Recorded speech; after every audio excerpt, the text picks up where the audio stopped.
네, 안녕하세요. 큰바위군입니다. 오늘은 지난 시간에 이어서 변동성 지표의 두 번째 지표인 볼린저 밴드를 좀 살펴보도록 하겠습니다. 지난 시간에 엔벨롭을 좀 어렵지 않다라고 말씀을 드리고 제가 설명을 한번 드렸었는데, 거기에 이제 좀 보충을 해야 될 내용들이 있어요. 볼린저 밴드, 엔벨롭 같은 경우에 여러분들이 좀 자의적으로 기준들을 설정하실 수 있다라고 말씀을 드렸잖아요. 그래서 예를 들면 20일 이동평균선을 쓰고 그 다음에 상하로 10%를 띄워서 엔벨롭을 만드는 경우도 있지만, 좀 넓게 보시는 분들이 20까지 쓰시는 분들이 있어요. 20까지. 그 이하로는 사실은 조금 그 이하로는 약간 좀 비효율적인 부분이 있어요. 왜냐하면 너무 많이 상단으로 이탈하거나 하단으로 이탈하는, 밴드를 이탈하는 경우들이 너무 많기 때문에 그거보다 작기는 힘들지만 어쨌든 10을 기준으로 해서 위아래로 20 정도까지 넓혀서 쓰실 수가 있어요. 20으로 쓰시게 되면 엔벨롭을 벗어나는 경우가 진짜 가끔 생깁니다. 정말 가끔. 넓게 만들면 넓게 만들수록 어떻게 돼요? 벗어나질 않죠. 보통 예를 들면 이런 주식 같은 경우 지난 시간에 한번 저희가 다 보셨잖아요. 요걸 20으로 높이면 이 2배의 높이가 됩니다. 이런 경우는 벗어나겠지만 대부분의 경우는 이 엔벨롭 안에서 놀게 돼요. 마찬가지로 얘 같은 경우도 20으로 만들잖아요. 그럼 이런 식으로 상단에 대폭발이 일어나는, 대상승이 일어나는 시기를 제외하고는 여기에 있는 선들 같은 경우도 계속해서 엔벨롭을 벗어나잖아요. 근데 이런 일들이 2배로 이 간격을 넓혀주게 되면 거의 이런 것들도 다 그 안에 수용이 됩니다.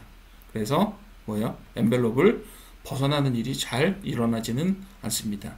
그렇기 때문에 10을 기준으로 하고 20을 기준으로 해서 종목마다 엔벨롭을 잘 설정을 하시면 적어도 이렇게 상승하는, 예를 들면 상승하는 거잖아요. 얘는 상승하는 저기라든가 이런 것들을 쓰실 때 형광펜으로도 한번 써보겠습니다.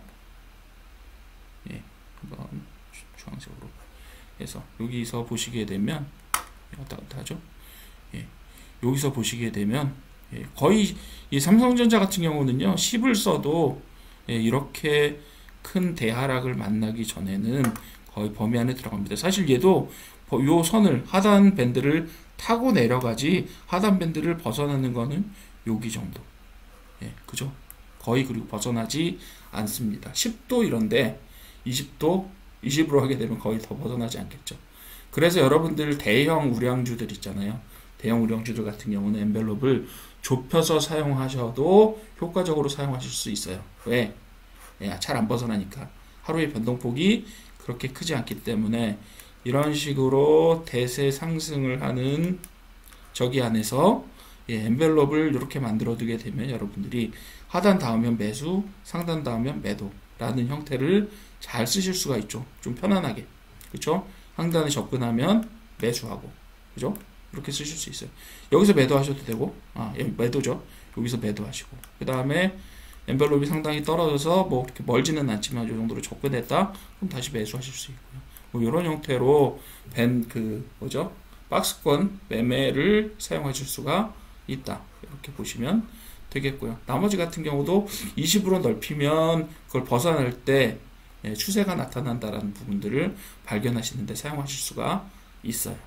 엔벨롭 그렇게 사용하시면 됩니다. 그래서 엔벨롭 같은 경우는 과매수나 과매도 할 때 설정감 민감성이라는 말이 있긴 하지만 잘 설정을 하시게 되면 오히려 좀 더 효율적으로 사용하실 수 있고, 그 다음에 밴드 기준선도 지금은 21선 쓰잖아요. 보통 저희가 일반적으로 쓰는 21선을 쓰는데 꼭 21선 안 쓰셔도 되죠. 실제로 다른 선을 쓰시는 분들도 있어요.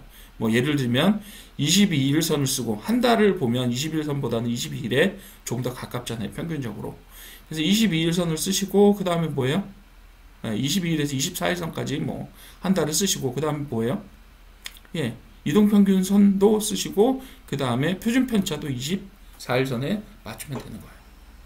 그리고 나서 거기에 곱하는 값은 다음 시간에 알려드릴게요. 제가 곱하는 값의 의미는 조금 달라요. 그래서 그거는 볼린저 밴드의 그 계산 방법에서 제가 알려드리도록 할게요. 이게 2가 괜히 만들어진 게 아니에요. 의미가 있습니다.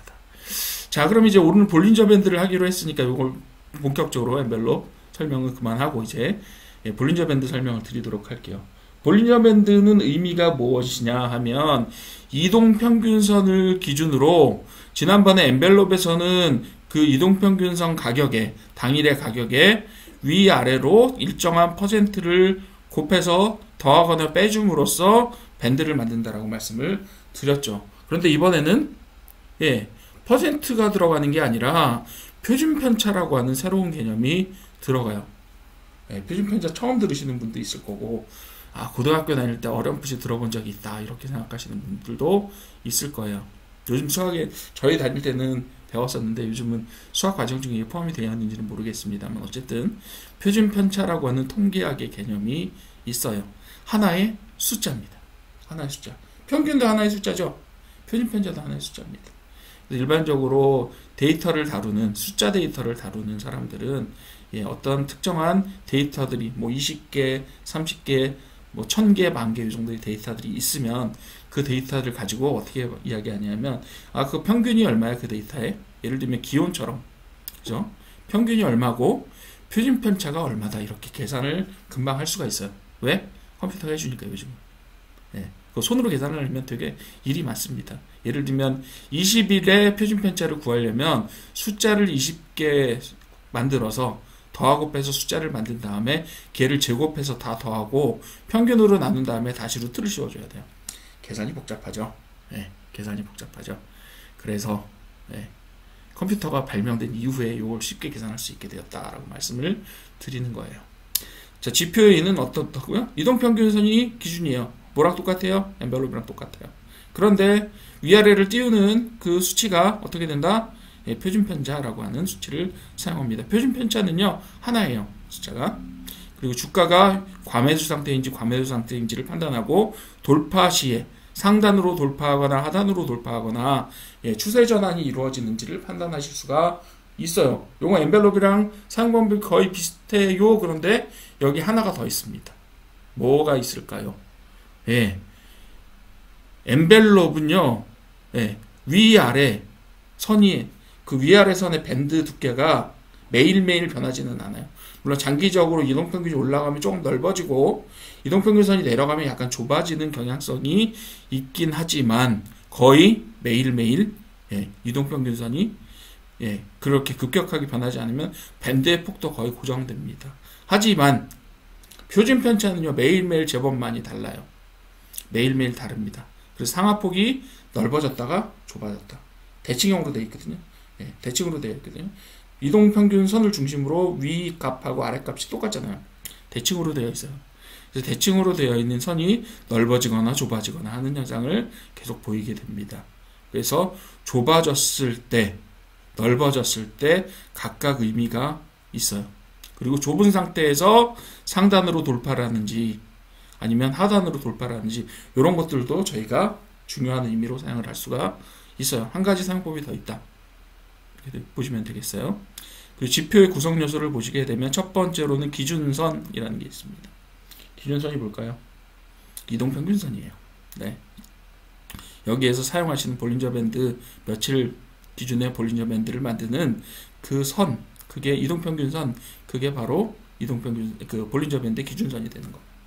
그래서 여러분들 보통 21선은 그 차트에다 표시해 놓고 계시잖아요. 그래서 볼린저 밴드의 기준선을 또 표시하라고 해도 선이 하나가 더 안 나타나요. 왜? 이동평균선이 겹쳐지니까. 그렇게 보시면 돼요. 그리고 상단 밴드하고 하단 밴드라고 해서 위아래에 각각 이 띠 형태로 만들어져. 밴드라는 게 띠란 뜻이에요. 띠. 그죠? 머리 밴드 할 때도 그 밴드 여러분들 그 밴드 그죠? 띠라는 뜻입니다. 그리고 뭐 이렇게 묶음 이런 뜻도 있죠. 밴드. 그리고 여러분들 밴드 붙이잖아요. 다치면.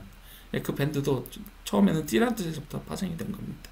어쨌든 상단 밴드와 하단 밴드라 개념이 존재하고요. 각각 기준선에서 이동평균 기간의 표준편차 요 한 단어예요.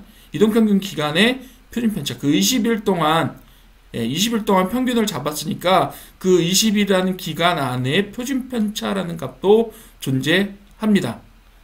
다음 페이지에서 제가 설명드리도록 할게요.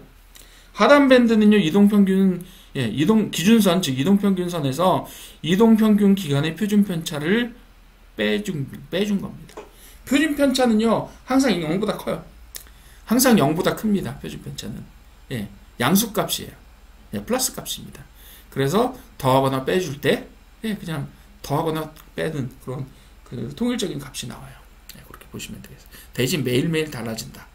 이동평균선도 매일매일 달라지잖아요. 올라가거나 내려가거나. 값이 변화가 없으면. 값이 변화가 없다는 얘기는 뭐냐면, 이동평균선의 20일 전 가격하고 어제 가격이 똑같다. 그러면 동일하죠. 이동평균선 할 때 말씀드렸어요, 제가. 그죠? 변하지 않았다. 이렇게 되는 거죠. 근데요, 이동평균선이 매일매일 변합니다. 따라서 여기에, 표준편차도 변동이 일어나고, 폭도 넓어지거나 좁아지거나, 두 가지 현상을 보이게 됩니다. 자, 표준편차의 의미를 한번 봅시다. 표준편차는 데이터가 평균으로부터 얼마나 멀리 퍼져 있느냐라고 하는 것을 측정하는 통계적인 지표다. 말이 너무 어렵죠? 그래서 이건 어떻게 되는 거냐 하면요. 표준편차는 기본적으로 표준이라는 말과 편차라는 말로 이루어져 있어요. 영어는 이제 저기 하실 필요도 없고, 표준이라고 했을 때, 이 표준이란 뜻은 뭐냐 하면, 하나하나의 편차가 아니라, 편차들의 평균이다라는 이야기예요. 그럼, 평균 편차라고 쓰지 왜 표준 편차라고 써서, 통계학 하시는 분들이 말을 번역하다 보니까 그렇게 된 건데, 표준 편차라고 하면요, 편차, 각각 데이터에서 만들어진 편차를 평균 낸 겁니다. 평균 낸 거. 평균 냈다기보다 사실은 그냥 평균 냈다기보다 루트를 씌워주고 이런 작업들을 하지만 어쨌든 평균을 낸 다음에 루트를 씌워주긴 하지만 어쨌든 평균이란 말하고 상당히 비슷해요. 그렇게 보시면 되겠고요. 편차는 뭘까요? 여러분들 편차라는 말을 어디서 들어보신 적 있어요? 혹시 자녀분들이랑 그죠? 반에 성적 얘기하는 선생님들이 그렇게 얘기해요. 이반은 편차가 너무 큰데, 혹은 이반은 편차가 별로 없어. 이렇게 얘기하는 거죠. 편차가 크다는 건 뭐예요? 1등하고 꼴등의 성적 차이가 엄청 큰 거예요. 그 반에서.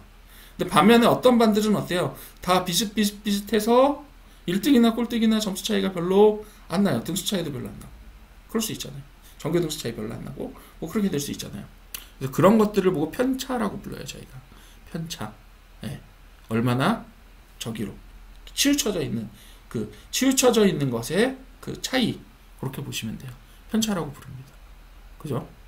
그래서 그 전체 데이터들, 즉 20일간의 저희는 일봉을 주로 설명할 때 제가 많이 쓰니까 간단하게 1이라고 얘기하십시다. 이 20일 동안에 우리가 평균을 낼 때 사용한 20일 이동평균선을 낼 때 그 평균을 낼 때 사용한 그 20일의 데이터가 얼마나 많이 움직이고 크게 움직였느냐라고 얘기합니다. 많이 움직이는 건 매일매일 움직이니까 자주 움직이는 거 20일간 움직였을 뿐이니까 그게 더 움직이고 덜 움직이는 건 없겠죠. 날수로는. 그렇긴 하지만 어쨌든 어떤 주식은 넓뛰죠. 그리고 어떤 주식은 어때요? 조금 작게 움직여요. 대체로 이제 조금 덩치가 큰 주식일수록 표준 편차가 좀 작아지는 경향이 있습니다. 그렇긴 해요. 그렇긴 한데, 그리고 이제 작은 주식일수록 어때요? 그 작은 주식일수록 되게 폭등하는 경향이 있잖아요. 폭락하거나 이런 것들을 맞을 수가 있잖아요. 재료에 따라서 테마에 따라서 이런 식으로 폭등이나 폭락을 할 수가 있어요. 급상승, 급하락 할 수 있어요. 왜? 작으니까요. 덩치가 작아서 매수가 달려들게 되면 어때요? 급격하게 오르고, 매도가 좀 이루어지게 되면 급격하게 떨어지고, 이런 현상들을 나타내게 되는 거죠. 시장 원리에 따라서. 자, 그러면 표준 편차는 제가 좀 전에 말씀드렸죠. 데이터가 평균으로부터 얼마나 퍼져 있느냐, 그 데이터들이 평균과 차이가 많은 데이터들이냐 아니면 적은 데이터들이냐, 요 얘기죠. 그리고 요거를 어떻게 표현했냐 하면, 가격이 평균선, 이동평균선 주변에서 얼마나 흔들리고 있었는지를 하나의 숫자로 표시한 것이다. 즉 5일 동안의 평균을 구할 수 있잖아요. 그죠? 마찬가지로 그 5일 동안의 평균을 알고 있으면 5일 데이터의 표준 편차도 구할 수가 있어요. 구하는 방법은 아래와 같습니다. 제가 두 개의 주식을 한번 가정해 봤어요. 두 개의 주식. 예, 주식이 두 가지 있어. 그죠? 하나씩 뽑아본 거예요. 예를 들면 뭐 첫 번째 주식은 조금 덩치가 있는 주식인데 저기 주가는 비슷해요. 그리고 두 번째 주식은 되게 작은 주식인데 어쨌든 지금 현재 가격은 비슷합니다. 예, 현재 가격이 비슷해. 보시면 알겠지만 두 주식 다 1,000원 근처에서 예, 위아래로 움직이고 있어요. 첫 번째 주식, 예, 얘를 1번 주식, 뭐 1번 사례라고 봅시다. 얘를 2번 사례라고 볼게요.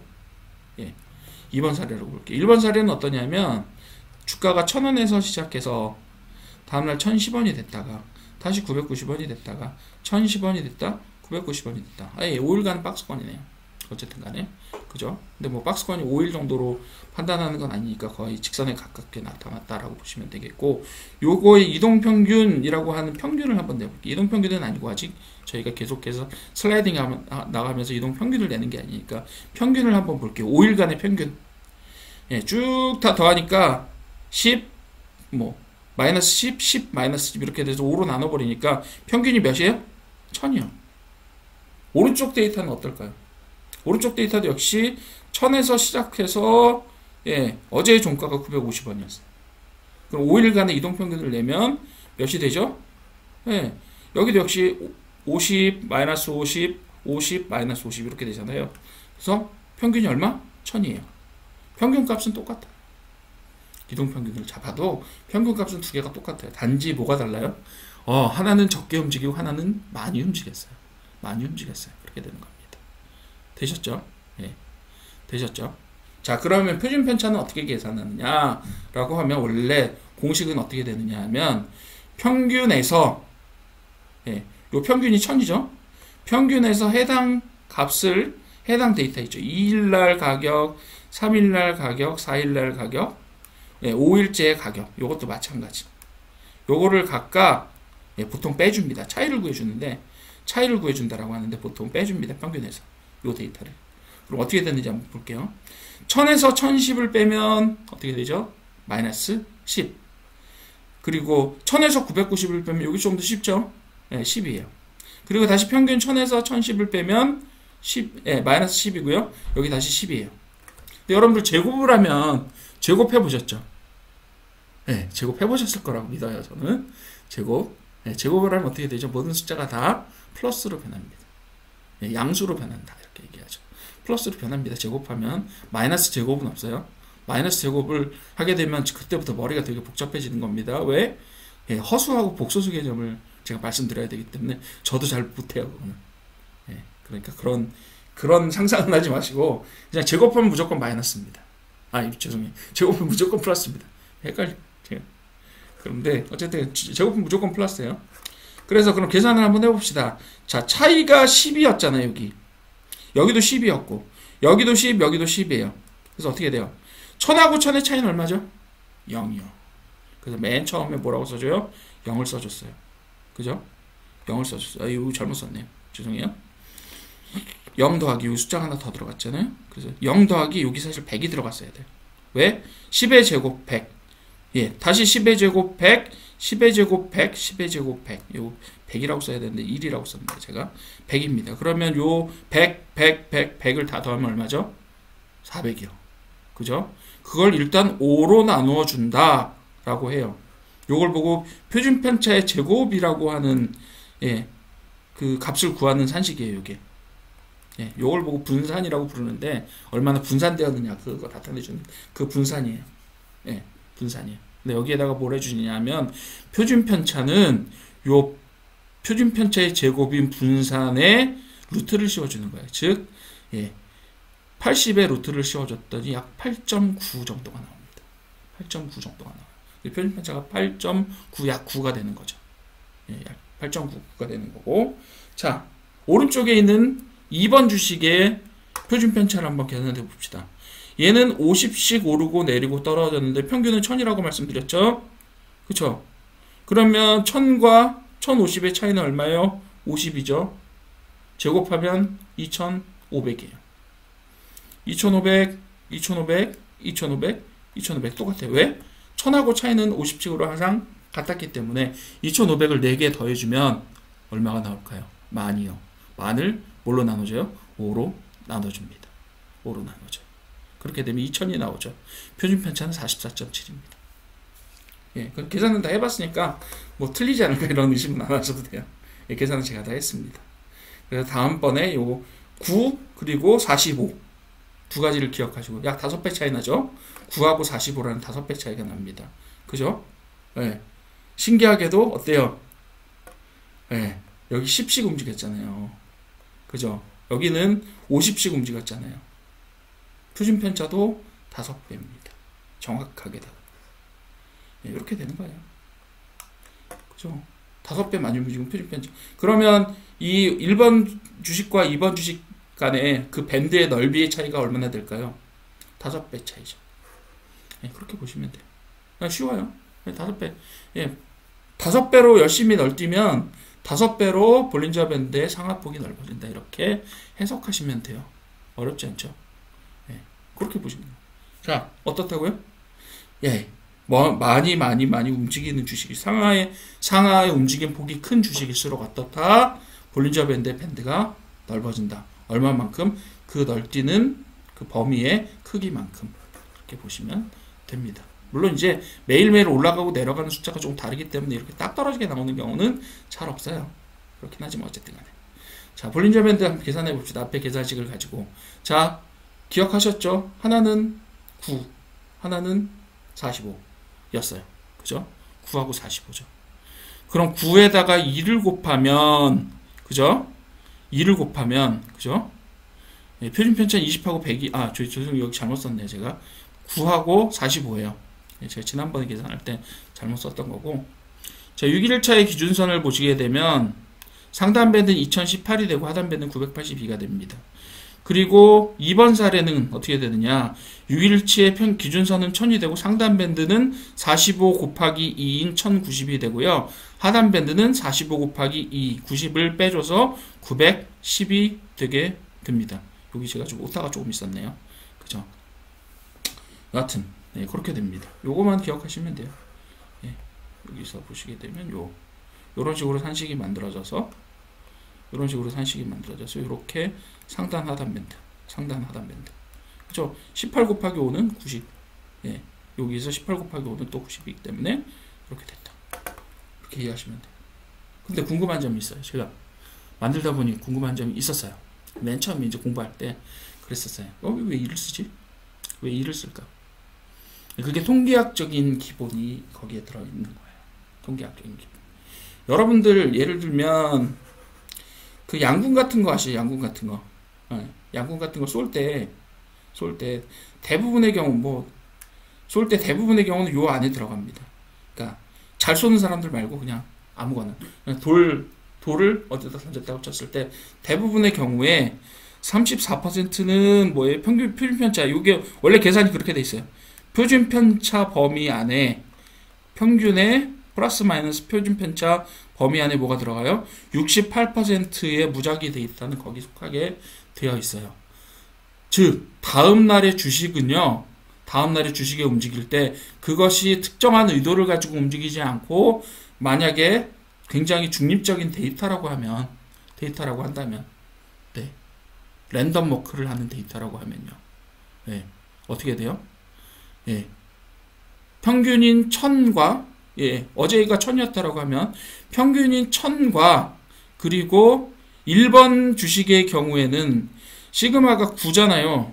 그죠? 그래서 알려드릴게요. 그 내일 가격의 68% 정도는 어디에 들어간다고요? 지금 가격이 1000이고 표준 편차가 9라면 991원부터 1009원 사이에 68%가 들어가요. 네, 그렇게 막 움직인다. 왜냐하면 대개의 경우 어제에서부터 움직이잖아요. 이렇게. 그죠? 어제부터 움직이기 때문에 68%의 평균적으로 68%는 요 안에 들어가요. 그러면 이걸 시그마 나오니까 갑자기 좀 어려워지는데 표준 편차라는 뜻이에요. 시그마가. 여기 보시면 이렇게 그 5에다가 꼬리 달아놓은 것 같이 생긴 게 있잖아요. 이게 무슨 그리스 숫자 시그마라고 하는데 어쨌든 간에 요거 표준 편차라고 이해해 주시면 돼요. 그럼 만약에 그걸 2로 넓혀주게 되면 예를 들면 여기 보시는 거 있잖아요. 예를 들면 오늘 가격이 1000인데 1000인데 표준 편차의 2배를 곱해준 2018과 982 사이에 내일 주식이 랜덤하게 움직인다는 가정을 했을 때 몇 퍼센트 들어갈까요? 95% 들어갑니다. 95%. 네, 95% 들어갈 거예요. 그 95%의 결과값은 그 안에 들어있어요. 그래서 우리가 여론조사할 때도 95% 표준 편차 사용 많이 합니다. 네, 그렇게 되는 거예요.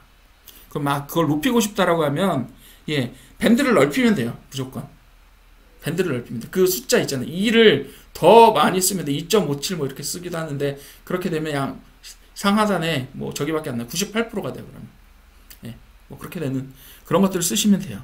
그래서 95%적인 신뢰 구간, 아무데나 눈 감고 돌을 던졌을 때, 어느 일정 구간 안에, 어떻다?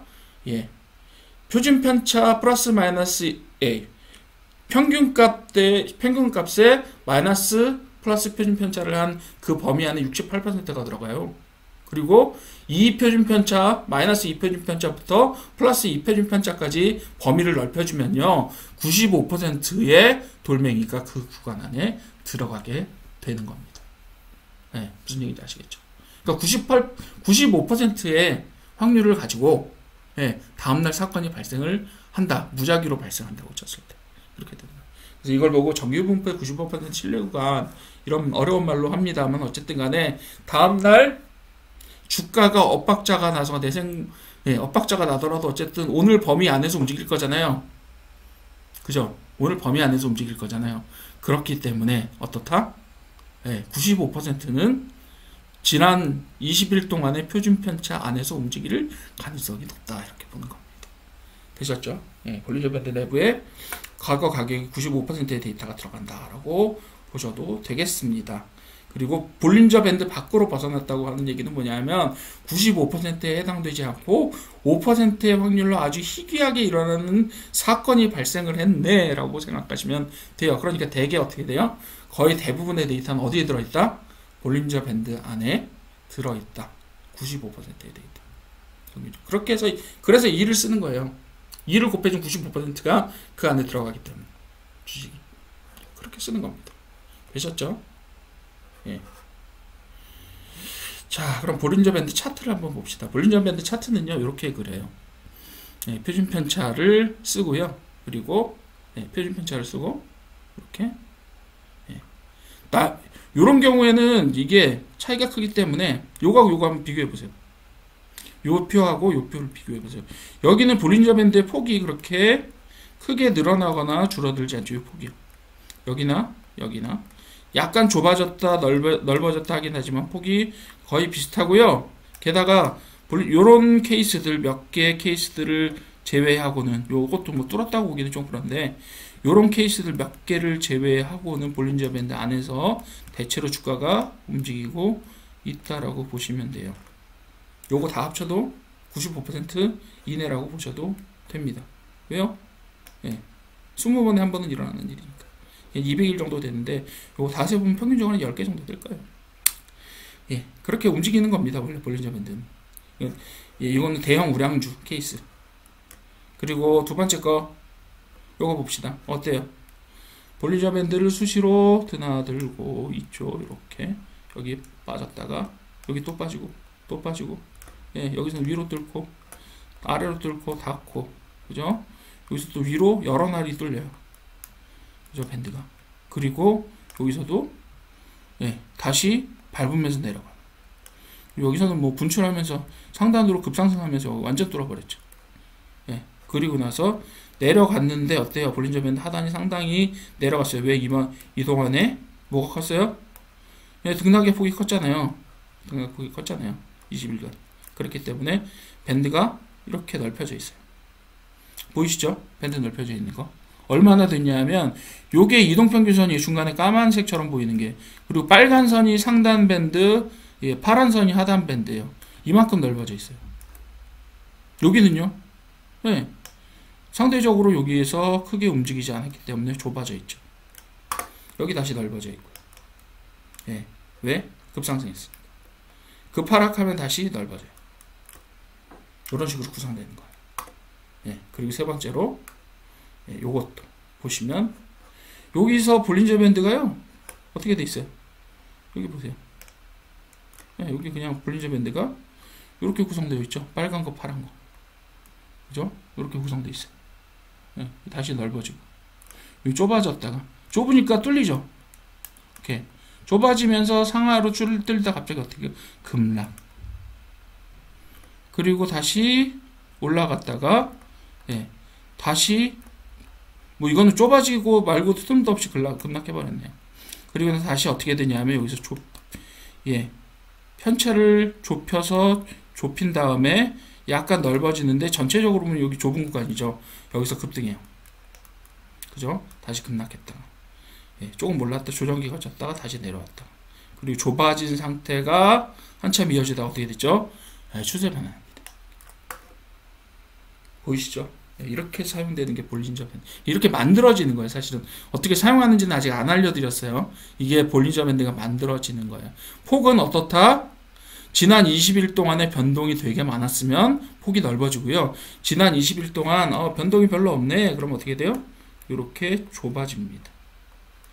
예전에 제가 패턴 말씀드릴 때 삼각형은 뭐다? 쉬어가는 기간이고 그 다음에 급등락과 같은 추세 전환이 온다. 이렇게 얘기를 한 적이 있었을 거예요. 그죠? 네, 보통은 이제 추세가 유지되는 형태로 가기는 하는데요. 어쨌든 간에 그 이동평균선이 여기 보시게 되면 모이죠. 이동평균선이 수렴하죠. 그 다음에 볼린저 밴드도 예, 이렇게 압축된다고 해요. 저희가 보통 스퀴즈라고 불러요. 예, 볼린저 밴드도 압축되고 그리고 상하폭이 예, 어떤 특정한 박스권 안에 들어가는 형태를 보실 수가 있는데 요 다음에 어떻게 해요? 대분출이 쭉쭉 일어납니다. 물론 이게 추세 형태로 지속되지는 못하고 다시 급격한 조정기를 가는 형태로 되지만 어쨌든 간에 그렇게 됩니다. 단기적으로 움직이는 것들을 얘네들이 포착을 할 수가 있어요. 이렇게 보시면 돼요. 그럼 자 이제 밴드는 그릴 줄 알게 되었는데 그럼 얘를 어떻게 사용할 거냐? 첫 번째, 두 번째 방법은요. 뭐랑 비슷해요? 엔벨롭이랑 거의 대차가 없어요. 왜? 폭이 좁아지고 넓어지느냐의 차이가 있을 뿐 상하위의 밴드를 구성해서 어떤 의미를 해석한다 라는 의미에서는 엔벨롭이나 볼린저 밴드나 동일합니다. 동일해요. 대신에 볼린저 밴드는 뭐가 있죠? 좁아진다 넓어진다가 있을 뿐이에요. 그리고 볼린저 밴드 쪽이 일반적으로는 보통은 20일 이동평균선과 표준 편차의 2배라는 값을 보통 많이 사용하세요. 얘를 뭐 어떻게 특별하게 조정하거나 아니면 변형하거나 이렇게 사용하는 법이 잘 없어요. 그렇게 보시면 되겠고요. 자, 볼린저 밴드 해석 방법을 한번 봅시다. 주가가 상단 밴드 요거를 보고 나서 저희가 차트로 한번 다시 돌아가 볼게요. 주가가 상단 밴드를 돌파한다. 이건 뭐다? 강한 매수세나 과매수 상태라고 볼 수가 있어요. 근데 두 가지 해석이 가능하다고 지난번 엔벨롭 할 때도 말씀을 드렸어요. 대개의 경우는 과매수예요. 근데 거기서 더 올라갈지 아니면 떨어질지를 사실은 그 순간에는 판단하기가 조금 어렵습니다. 그래서 제가 뭐라고 말씀드리냐면 엔벨롭을 만드실 때 그 주식이 특유하게 어떤 종목이 나타내는 패턴에 따라서 수치를 조정해 주시면 조금 더 효과적입니다. 이렇게 말씀을 드렸잖아요. 네, 그렇게 쓰시면 돼요. 엔벨롭. 근데 여기서는 대체로 21선과 2를 사용하기 때문에 대체로 모든 사람들이 그린 볼린저 밴드는 거의 비슷합니다. 모든 종목에 비슷하게 그래요. 그죠? 그렇다고 하더라도 변동성이 아주 크거나 이런 주식 같은 경우는 어때요? 볼린저 밴드를 좀 넓게 해서 사용을 하시는 면이 조금 더 나을 수도 있습니다. 그래서 변동성이 되게 많이 일어나요. 다른 주식에서는 95%, 그 5%의 아주 특이한 일인데 어떤 주식에서는 되게 자주 발생하는 경우도 있어요. 그런 것도 어떻게 보면 여러분들 지난 시간에 예전에 말씀드렸던 세력의 증거라고 보실 수도 있어요. 유동성이 아주 그러니까 뭐라 그러죠? 가격의 변동폭이 아주 크다는 것도. 왜냐하면 그것이 랜덤워크라고 한다면요 95% 안에 대충 움직여도 맞아 들어가야 돼요. 그렇다. 그 다음에 주가가 하단 밴드 돌파도 역시 해석이 두 가지죠. 강한 매도세거나 과매도거나, 그죠? 너무 많이 과매도됐어. 그러면 상승하겠죠. 그러나 역시 이건 되게 위험한데요. 왜요? 올라가는 건요, 사실, 이거 내가 놓쳤네라고 생각할 수 있잖아요. 추가 수익을 못 얻었네라고 생각할 수 있잖아요. 하지만, 어때요? 과매도 상태로 판단하고 다시 매수를 했을 때는 여러분들 보시는 것처럼 여러분들이 익히 아시는 것처럼 폭락이 일어나면 그냥 그대로 손해보고 기다려야 됩니다. 손해보고 기다려야 돼요. 그런 사태가 생깁니다. 그러니까 좀 위험하죠. 이거는 잘 보셔야 돼요. 하단 돌파를 하느냐 안 하느냐를 가지고 되게 이 볼린저 밴드만 가지고 해석하기는 조금 어렵다라고 이야기할 수 있는 거예요. 그리고 세 번째로 주가가 밴드 안에 움직일 때가 사실 어떻게 보면 여러분들이 수익을 얻으시는데 좀 좋은 모델일 수도 있어요. 근데 그게 언제까지 지속된다라고 내가 사는 시점에서 과연 밴드 하단을 돌파할 거냐 돌파하지 않을 거냐를 쉽게 판단할 수 없다는 점에서 역시 쉽지 않습니다. 이것도 그죠? 밴드 안에서 움직인다라는 판단도 지금까지 밴드 안에서 움직였는데 앞으로도 밴드 안에서 움직일 거냐를 쉽게 판단할 수 없어요. 그렇기 때문에 다른 지표들 예를 들면 거래량이라든지 이런 것들과 함께 결합을 해서 사용을 하셔야 어느 정도 조금 그래도 그나마 이런 폭락으로 인해서 피해를 입으시는 것들을 조금이라도 막을 수가 있는 거예요. 그리고 밴드폭이 좁아졌다라고 얘기하는 거는 변동성이 축소되고 가격이 수렴해 나간다는 뜻이에요. 그렇기 때문에 요 기간이 길어지면 길어질수록 좀 큰 움직임이 나온다라고 볼 수가 있는 거고요. 밴드폭이 확장된다는 얘기는 변동성이 확대되고 추세가 형성될 수 있어요. 하락 추세 혹은 그 상승 추세가 형성될 수 있다라고 보시면 되겠고요. 다음 이제 활용이 있죠. 활용은 요거하고 이어서 한번 보고 다시 차트로 돌아가서 어떻게 활용할 수 있는지 한번 이야기를 해보도록 합시다. 세 종목 다 볼 거예요. 첫 번째 볼린저 밴드 해석 방법입니다. 해석 방법 얘기했죠 제가. 활용법입니다. 첫 번째로 밴드 수축 후 돌파 전략이라고 하는 거죠. 그래서 밴드 폭이 매우 좁아진 다음에 주가가 상단이나 하단을 강하게 돌파할 경우 이 강하다 약하다는 속도의 문제기는 해요. 그런 경우에 강한 추세 시작 신호로 해석할 수가 있어서 매수나 매도를 행해야 되는 경우들이 생길 수 있습니다. 폭락이나 폭등, 강한 상승세, 강한 하락세를 좁아진 다음에 밴드가 수축된 다음에 그걸 그런 식으로 해석할 수 있다. 이렇게 말씀드리고 싶고요. 역추세 매매 있죠. 주가가 하단 밴드 이탈 시에 반등 매수 고려하고 이 두 가지는 사실 같은 현상이 나타나는데 두 가지로 해석할 수 있다라는 부분에서 사실은 이 볼린저 밴드 어떻게 보면 기본적으로 볼린저 밴드를 그렸을 때 만들었을 때 생길 수 있는 단점 중에 하나예요. 좀 어려워요. 왜? 지금 상태에서는 얘가 돌파를 했을 때 이거를 반등의 신호다 혹은 하락의 신호다라고 받아들이는 것보다 받아들일 수도 있고요. 아니면 야 그쪽으로 추세가 형성되고 있잖아 이렇게 얘기할 수도 있는 거예요. 당시에는 몰라요. 일어난 다음에 해석은 할 수 있지만 그게 좀 어려운 점이다. 이렇게 보시면 될 것 같고요. 그래서 주가가 하단 근데 그 일이요. 여러분들 보시면 아시겠지만 그 추세의 전환이라는 게 그렇게 자주 일어나는 건 아니에요. 특히 대형 우량주에서 추세의 전환이라는 게 그렇게 볼린저 밴드를 벗어나는 추세의 변환이 그렇게 자주 발생하지는 않아요. 빈도가 있는데 그 빈도는 여러분들이 종목마다 어느 정도 경험적으로 아셔야 되는 부분들도 없지 않다. 이렇게 말씀드리고 싶네요. 즉 밴드 수축 후 돌파 전략을 쓸 수 있는 주식 종목도 있는가 하면 역추세 매매 전략이 잘 먹히는 종목들도 있어요. 그리고 그 폭도 여러분들이 조정하시면 대체로 맞출 수 있는 방법들이 있습니다. 확률적으로요. 물론 어떻다? 갑자기 급락이 일어나는 거를 지금까지 잘 지켰지만 왜 급락하지? 그걸 알 수 있는 사람은 잘 없어요. 다른 어떤 요소들과 함께 합쳐져서 예를 들면 테마라든가 뉴스라든가 아니면 뭐 다른 재정 상태라든가 이런 것들과 결합해서 해석을 하셔야 되지 않을까 이렇게 생각합니다. 자 그리고 중심선 리테스트라고 해서 중심선 부근에서 지지 저항 여부를 관찰해 보시면 돼요. 그래서 진입이나 이탈의 타이밍을 잡아주시면 되겠습니다. 자, 중심선이 뭐예요? 20일 이동평균선이 여러분들 지지 저항으로 충분히 잘 사용되고 있는 선들입니다. 그러니까 요 세 번째는 실제로는 중심선 리테스트라기보다는 이동평균선이 지지 저항으로 사용되고 있느냐 이 종목에서 그런 것들을 보시라는 이야기입니다. 그래서 대체로 박스로 잘 움직여서 예, 박스로 잘 움직이기 때문에 이평선을 돌파하면 매수하고 이평선을 하방으로 예, 돌파하면 매도한다 뭐 이런 전략을 쓸 수 있느냐 없느냐는 종목마다 달라질 수 있어요. 여러분들 경험하시고 판단하는 기준들을 좀 넓혀보실 수 있겠다. 예, 물론 하나만 가지고 쓰지 마시라고 제가 누누이 말씀을 드려요. 그렇게 보시면 되겠습니다. 그래서 다음 시간에 보실 한계와 보완 방법 보시기 전에 우리 차트에서 그 내용들을 한번 보도록 합시다. 몇 가지 얘기했죠. 상하단 돌파 어떻게 해석할 것인가. 그리고 뭐죠? 스퀴즈 됐을 때, 즉 밴드가 좁아졌을 때 예, 어떤 식으로 사용할 거냐 이야기를 했었잖아요. 리테스트에게는 그거는 그 이동평균선을 활용하고 거의 유사하기 때문에 크게 여기서는 다루지는 않겠습니다. 자, 그러면 어떻게 해요? 예.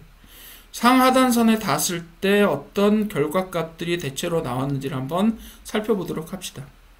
자, 여기에 상단은 빨간색 선이고요. 이 빨간색 선, 하단은 파란색 선입니다. 중앙에 21선이 있어요. 그죠? 21선을 따라서 위아래 폭이 동일한 대칭을 이루고 있습니다. 그죠? 자, 여기 보시면 뚫고 이 추세 전환이 약간 됐다고 볼 수 있죠. 그 다음 맞고 이렇게 내려가죠. 그러면서 약간 벗어납니다. 그리고 나서 다시 어떻게 반등하죠. 네. 그리고 이게 지금 좀 특이한 경우일 수 있어요. 요 볼린저 밴드를 크게 돌파하지 않으면서 따라서 내려가고 있잖아요. 그리고 다시 중심선에 예, 근처에 갔다가 다시 내려가고 이런 것들을 보고 있습니다. 그죠? 이렇게 얘는 대체로 어때요? 세 번째 종목이 사실은 박스권을 되게 잘 지켜주고 있긴 한데 이 종목 같은 경우에도 여기에 어떤 재료를 동반한 폭락 예, 요 점을 제외하고는 차트로서는 대체로 볼린저 밴드를 잘 지켜주고 있다. 특히 여기 오시면 요 이후로는 어때요? 맞으면 올라가고 또 맞으면 떨어지고 올라가고 요거를 계속 반복을 하고 있죠. 벌써 3번이나 그 추세가 지속이 되고 있는 거예요. 여기서 하단은 일정하고 상단은 높아지는 형태로 약간 발산하는 그죠?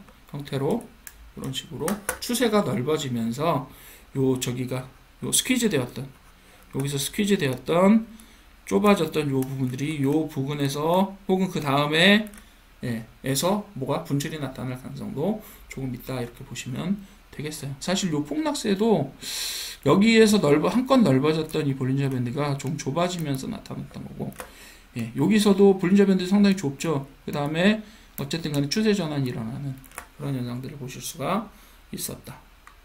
되셨죠? 그러면 어떻게 하셔야 되는지 대충 아시겠죠? 예. 요런 형태로 박스권이 나타난다라고 하면 대체로는 어떻게 돼요? 여기서 산다. 여기서 판다.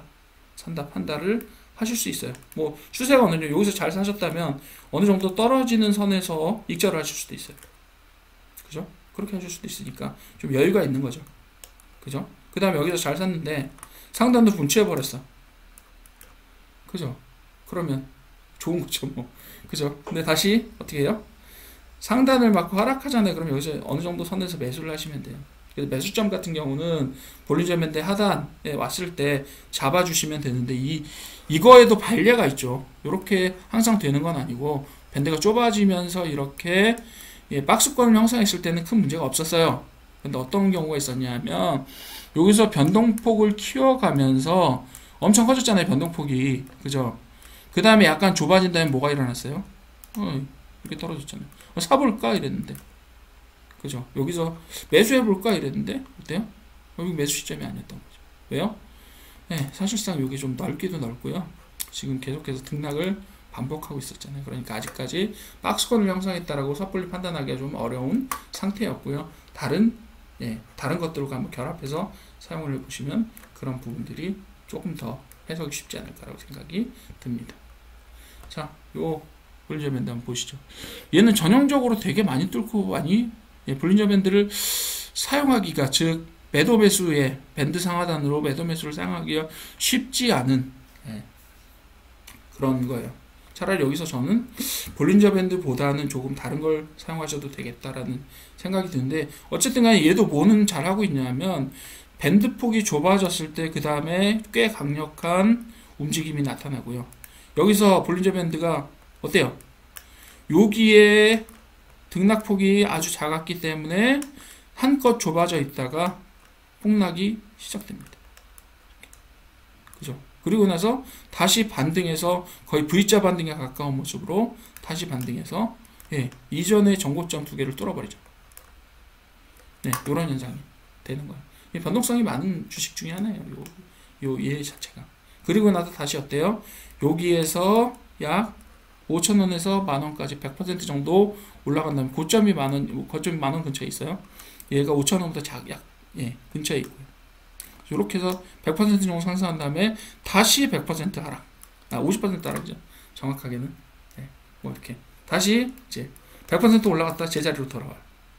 그리고 나서 또 좁아지죠. 이렇게 움직이면서 조정기 갖고 다시 올라갑니다.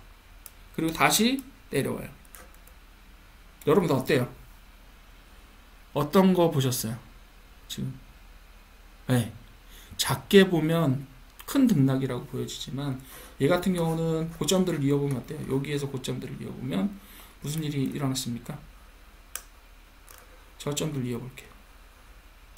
작게 보면 볼린저 밴드가 위아래로 닿으면서 움직이는 것 같지만 얘는 크게 보면요 굉장히 큰 규모의 박스권이라고 보실 수도 있어요. 물론 더 앞당겨 그 차트를 좀 더 큰 범위로 보시게 되면 조금 더 잘 보일 거라고 생각이 듭니다. 이런 식으로 보실 수도 있다. 그래서 해석은 여러 가지가 있는데요. 이건 볼린저 밴드를 보는 거 이외의 해석이기 때문에 제가 뭐 그렇게 어떻다라고 말씀드리긴 어렵지만 어쨌든 간에 이 기본적으로 이 주식은 상당 기간 지금 요 안에서 움직이고 있다. 이렇게 보시면 될 것 같아요. 자, 다음 페이지 봅시다. 얘가 진짜로 볼린저 밴드의 어떤 저기를 잘 보여주고 있죠. 여기서 보시게 되면 볼린저 밴드 어디 있어요? 어디 있어요? 여기잖아요. 요거죠. 그래서 맞고 떨어지면 다시 올라갔다가 다시 내려갔다가 다시 밴드가 하락하면서 다시 여기서 다울바나다가 다시 내려가고. 요건 사실 매수 시점 자체는 되게 잘 봐주는 것 같아요. 그죠? 볼린저 밴드를 적어도 이동안에는 하단으로 돌파하거나 이런 것들이 잘 없었고, 여기서 상하단 먹겠다라고 해서 들어가셨던 분들은 여기서 손절하지 않으셨으면 하단에 지금 저기 이 침들 보이세요? 요거 하단의 침들 다 볼린저 밴드에 닿으면서 며칠째 요걸 형성하고 있잖아요. 그죠? 볼린저 밴드가 어떻게 보면 이런 경우에는 되게 잘 지켜졌다라고 보기도 그렇지만 어쨌든 잘 이 밴드 안에서 누르고 있으니까 움직이는 거죠. 요거를 여기에 손절 유혹을 잘 구곡하시고 난 다음에 급상승 이렇게 되는 거죠. 뭐 급상승이라고 해봐야 뭐 이렇게 되게 높지는 않아요. 한 25% 정도, 30% 정도, 요 수렴까지 생각하면 30% 정도를 상승하게 됩니다. 이런 식으로 해서 볼린저 밴드가 한껏 좁아진 다음에 급상승이나 급락 같은 현상들이 일어난다. 이런 형태의 참고 자료로 사용하시기에 적당한 것이 바로 볼린저 밴드라고 보시면 되겠습니다. 이렇게 해석하시면 돼요. 물론 이제 요거를 해석하실 때 종목에 따라서 이 값들은 바꿔서 하실 수 있다라고 보시면 돼요. 좀 더 잘 맞게 사용하시면 돼요. 자, 그 다음에 볼린저 밴드 활용까지 말씀을 드렸죠. 그래서 수축 후 돌파 전략, 수축 후 한껏 수축했을 때 여기에서 뭐하고 같이요? 박스권 매매 전략하고 같이 사용을 했다라고 하면 급상승에 어쨌든 20% 정도의 상승의 맛을 보셨겠죠. 그런 식으로 적용해서 매수 시점으로 활용할 수 있다. 그렇게 보시면 돼요. 매수하셨을 때, 매수했을 때 상단으로 올라가고 닫고 이런 게 있기 때문에요. 그쵸. 매수 시점을 봐주는데, 이게 종목마다 다르다고 말씀드렸죠. 그런 특성들을 좀 이해를 하시고, 볼린저 밴드가 잘 맞는 종목들을 활용하시면 된다. 이렇게 보시면 되겠고요. 자, 볼린저 밴드 한계점과 보완 방법에 대해서 간단하게 말씀을 드리고 오늘 강의를 끝낼 건데요. 벌써 40분이 훌쩍 지나가서 제일 긴 강의가 될 것 같습니다. 자, 볼린저 밴드 한계점은요, 추세장에서 잘못된 과매도 신호를 해석을 잘못하실 수 있어요. 추세장으로 들어갔는데, 근데 그게 판단하기가 되게 어려운 거죠. 추세장으로 들어갔는데 과연 이게 박스권의 상단을 뚫었기 때문에 매도를 해야 되는 시점이라고 오해할 수 있다는 거죠. 그래서 추세지표하고 병행해서 사용을 하셔라. 이렇게 보시면 되겠어요. 그러니까 여러분들 보통 보면 이런 변동성 지표하고요, 거래량 지표 원하신 거하고 추세 지표나 그리고 모멘텀 지표를 다 같이 사용하시는 것이 제일 좋기는 해요. 네 가지 측면들이 있으니까 그런 것들을 해석을 하시면 되겠고요. 가짜 돌파, 그래서 살짝 찔러보면서 돌파를 가장하는 경우가 있을 수 있죠. 근데 그런 경우에 어때요? 거래량이 작잖아요. 그래서 거래량 확인을 하고 이것이 과연 강한 돌파인지 추세의 전환인지를 파악해 보시라, 이렇게 말씀을 드릴 수가 있겠고요. 설정값이 민감하다는 얘기는 설정값에 따라서 어떻다? 설정값에 따라서 주식에 맞는 주식, 안 맞는 주식을 만들 수도 있어요. 그게 그렇게요. 만들 수도 있으나 어쨌든 설정값이 민감하다는 얘기는 그만큼 개별 종목에 따라서 설정값들을 움직임으로써 최적화된 설정값을 만들어낼 수 있다라는 그런 반면도 있어요. 그렇기 때문에 두 가지를 다 고려를 하셔야 되고요. 가격만 반영한다. 그렇죠. 근데 대부분 지금까지 저희가 봤던 모든 지표들이 다 가격을 중심으로 하고 있잖아요. 그죠? 그렇기 때문에 어때요? 똑같아요. 그렇기 때문에 RSI나 MFI 같은 모멘텀이나 거래량 지표를 같이 사용하셨을 때 굉장히 효과적이다라고 이야기할 수 있는 거죠. 적어도 신호 해석에서는. 그리고 추세장의 대응 부족은 맨 첫 번째에서 나왔던 이야기랑 똑같아요. 그래서 추세장 대응이 부족하기 때문에 어때요? 밴드 수축 구간을 찝어서 많이 수축돼 있다 그러면 이게 어느 쪽으로든지 가겠구나. 그래서 돌파했을 경우, 즉 좁혀졌을 때 돌파가 일어났을 경우 이거를 조심스럽게 추세의 반전이라고 예측해도 될 것 같다라고 하는 한계점과 보완 방법들이 존재합니다. 오늘 긴 강의가 됐는데요. 다음 시간에는 저희가 뭘 할 거냐면 ATR이라고 하는 지수하고 지표하고 그 다음에 슈퍼 트렌드라고 하는 지표가 거의 같아요. 그래서 그 두 가지를 한번 같이 만들어 보도록 하겠습니다. 오늘도 수고 많으셨고 긴 시간 강의 듣느라고 수고하셨습니다. 역시 강의가 좀 도움이 되셨으면 구독하고 좋아요 부탁드리겠습니다. 오늘 수고하셨습니다. 감사합니다.